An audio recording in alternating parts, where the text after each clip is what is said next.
Hi friends, இது வந்து சண்டேக்கான vlog. Afternoon வரைக்கும் நாங்கள் என்னென்ன பண்ணோம், பிள்ளைங்களாம் என்னென்ன பண்ணாங்க அப்படின்னு சொல்லிட்டு காட்டியிருக்கோம்.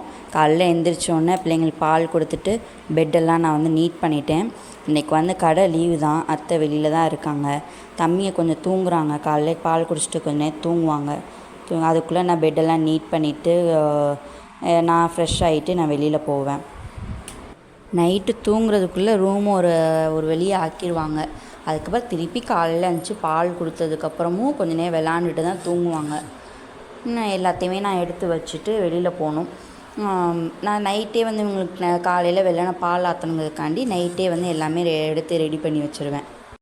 பசங்க எந்திரிச்சாச்சு. காலையில் எந்திரிச்சோன்னே பெரியவன் ஆள் தான், அத்தை தூக்கி வச்சிட்ருக்காங்க. சண்டே குட் மார்னிங் சொல்லுங்க. சண்டே குட் மார்னிங் சொல்லிடி செல்லம். சண்டே குட் மார்னிங் சொல்லுங்கள். தூக்க கலக்கத்தில் இருக்காங்க. சின்னவர் எங்கன்னு போய் பார்த்தா சின்னவர் வந்து அவங்க சித்தப்பாவோட போய் விளாண்டுட்ருக்காங்க. ஆனால் சித்தப்பா வந்து கூரையை பற்றி தூங்கிட்டுருக்காங்க. அதான் என்கிட்ட வரும்னு சொல்லி அவன் வந்து எந்திரிச்சு வந்துட்டுருக்கான்.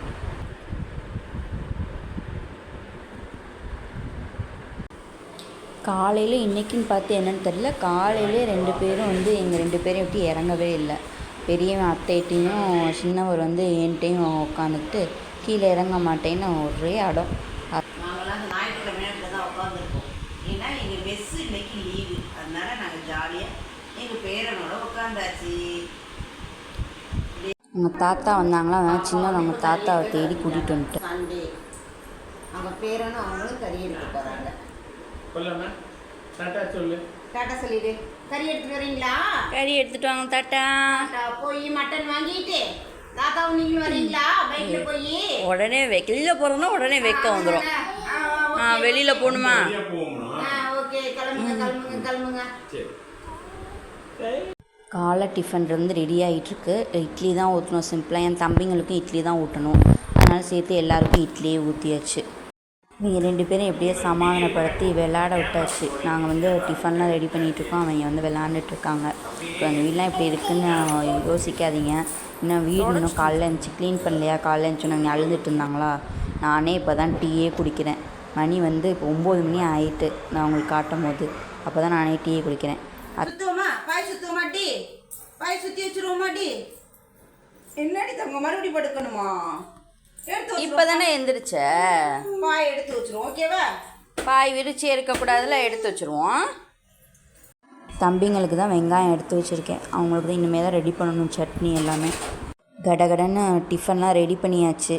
இட்லி, அது தொட்டுக்க தேங்காய் சட்னி, அப்புறம் வந்துட்டு நேற்று வச்ச புளிக்குழம்பு இருந்துச்சு, அது வந்து இட்லிக்கு சூப்பராக இருக்கும், அதை வச்சாச்சு.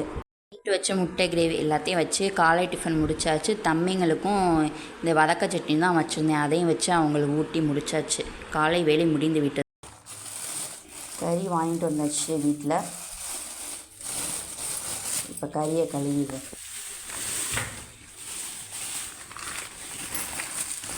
ஒரு கிலோ கறி வாங்கிட்டு வந்திருப்பாங்க தப்பா. 1 கிலோ வாங்கிட்டு வந்திருக்காங்க பாப்பா. இந்த கறி எங்கே வாங்கணும் அப்படின்னா மேட்டுப்பாளையத்துக்கு பக்கத்தில் திருமுகைன்னு ஒரு ஊர்.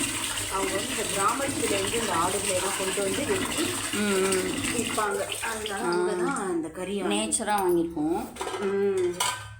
சூப்பர், நல்லாவும் இருக்கு. கொழுப்பெல்லாம் எப்படி வருது பார்த்தீங்களா? நல்ல இலை ஆடு மாதிரி வைக்கிறாங்கல்ல, அங்கே போய் அவங்க ஆடு வாங்கிட்டு வந்து வெட்டுவாங்க. அவங்கள்ட்ட தான் நம்ம எப்பயுமே கறி வாங்குவோம். சிறுமுகையில் தான் கறி வாங்குவோம்.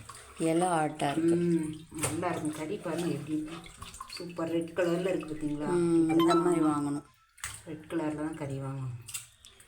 இதில் இருக்க ஈரல்லாம், இந்த ஈரல்லாம் என்னோட பேரங்களுக்கு தம்பி குட்டி. ஆமாம், இது வந்து கேட்டு வாங்கின ஈரல். பிரியாணி செய்கிறதுக்காக வாரம் இதை போல ஈரல் வாங்கி பிரியாணி செஞ்சு கொடுத்துருவோம். உங்களுக்கு பாப்பா பிரியாணி ரெசிபி வேணுன்னா எனக்கு கமெண்டில் சொல்லுங்கள், கண்டிப்பாக நான் போடுறேன்.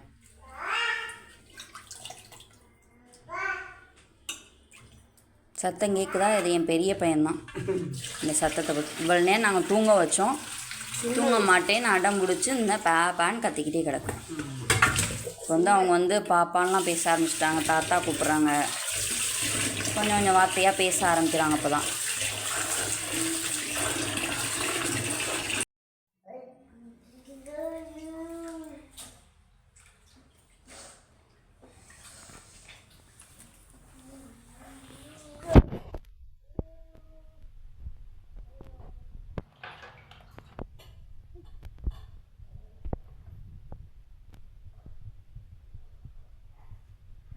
குட்டி.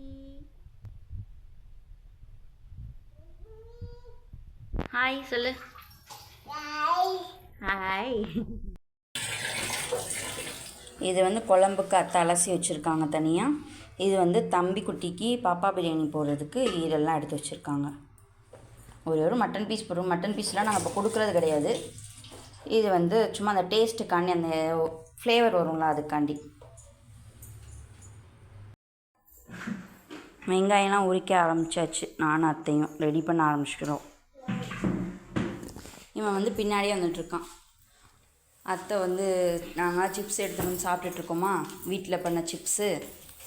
அதை எடுத்து மம்மம்னு கேட்டுக்கிட்டு இருக்கான். தொண்டையில் சிக்கிக்கொண்டி அப்போ ஆத்தி கொடுக்கலன்னா இன்னொரு அடியை பார்த்தீங்களா? அப்போ அடிக்கக்கூடாதுடி அம்மோ. சேர வேணா அடிச்சுக்க. சரி, நாங்கள் வேலையெல்லாம் பார்க்குறோம். நான் தம்பிங்களுக்கு முன்னாடியே ஊட்டி நானும் சாப்பிட்டுட்டேன். அப்பாவும் தம்பியும் இப்போ தான் வந்தாங்க. அதனால் 3 பேர் சாப்பிட்டுட்ருக்காங்க. சமைச்சதெல்லாம் வீடியோ எடுக்கும்ல. தம்பிங்க சாப்பிட்டுட்டு ரொம்ப அழுதுட்டுருங்க. அதனால் தூங்க வச்சுட்டு இப்போ நான் வந்து வீடியோ எடுக்கிற மணி 3 மணி இருக்கும்னு நினைக்கிறேன். நெக்ஸ்ட்டு வீடியோவில் பார்க்கலாம் ஃப்ரெண்ட்ஸ். பாய்.